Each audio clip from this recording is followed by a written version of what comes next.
Boating రైడ్లో అక్కడ పైన huts కనిపిస్తుంది చూడండి.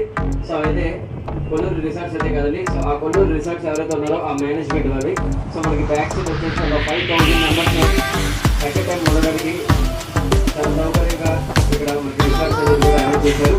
సో నెక్స్ట్ టైం వచ్చినప్పుడు పాతగొండ నైట్ స్టే చేయాలనుకుంటే కనుక సో మా బోట్ డ్రైవర్ కానీ మా మేనేజ్మెంట్ టీం కానీ కన్సల్ట్ అయితే కనుక ఇక్కడ రిసార్ట్స్ అయితే అరేంజ్ చేస్తారు. సో ఈ విలేజ్ కొల్లూరు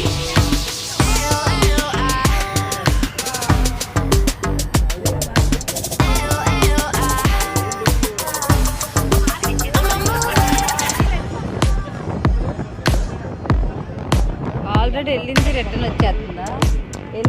వచ్చేస్తుందా అప్పుడే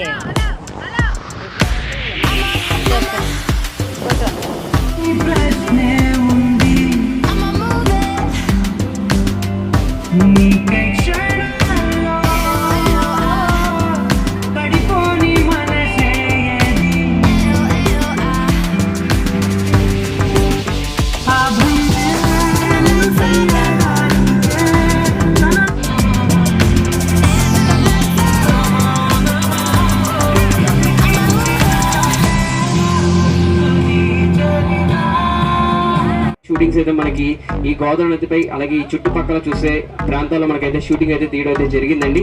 సో మరి ఈ విలేజ్ వచ్చేసి పూడిపల్లి అనే విలేజ్. సో ఒకప్పుడు మనకి ఇక్కడ ఈ విలేజ్ లో చాలా నెంబర్ ఆఫ్ మూవీస్ అయితే షూటింగ్స్ అయితే తీయడం జరిగింది. వాళ్ళు కూడా ఫోన్ చేయడం ఈరోజు పార్కులు వెళ్తారు కదా, ఎటువంటి సిగ్నల్స్ ఉన్నావు కాబట్టి వాళ్ళు కూడా కంగారు పడరు. ఓకేనండి. సో అలాగే ఈరోజు చూస్తే కనుక మన బోటికి లెఫ్ట్ లో కనిపించే ప్రాంతాలన్నీ కూడా పశ్చిమ గోదావరి జిల్లా ప్రాంతాలు అండి. అంటే ఎడమ వైపు కనిపించేవన్నీ కూడా పశ్చిమ గోదావరి జిల్లా ప్రాంతాలు, రైట్ లో కనిపిస్తున్న ప్రాంతాలన్నీ కూడా తూర్పు గోదావరి జిల్లా ప్రాంతాలు, కుడివైపు కనిపించేవన్నీ కూడా తూర్పు గోదావరి జిల్లా ప్రాంతాలు. మనకి ఈస్ట్ అండ్ వెస్ట్ లోని మనకి మధ్యలో ఉన్నటువంటి అఖండ గౌతమి గోదావరిపై మన జర్నీ పాపికొండల విహారయాత్ర.